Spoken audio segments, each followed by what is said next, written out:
Welcome to the Genius Factory. Enjoy the video. You start by eliminating the common causes. Update the app and operating system, then confirm camera and face tracking permissions. Once done, clear the app cache or reinstall to remove corrupted filter files.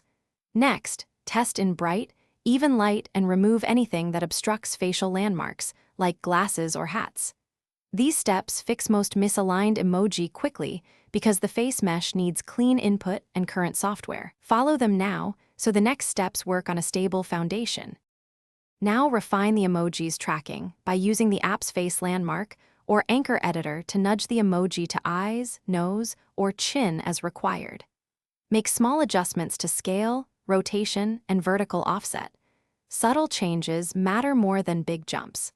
Then enable stabilization or smoothing settings to reduce jitter during motion and retest with natural expressions. This detailed tuning fixes persistent drift because you're aligning the overlay to the actual landmarks and compensate. To finish, save the adjusted filter profile and run tests across several poses, head tilts, and light conditions to ensure consistent alignment.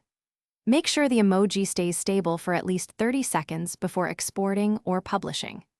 If you still see slipping or misplacement, reset the face model calibration, enable a high-resolution camera mode, or toggle hardware acceleration. These fixes address root causes like poor landmark detection or performance throttling. One troubleshooting tip: if problems persist, record a short video and compare frames to isolate which landmark drifts.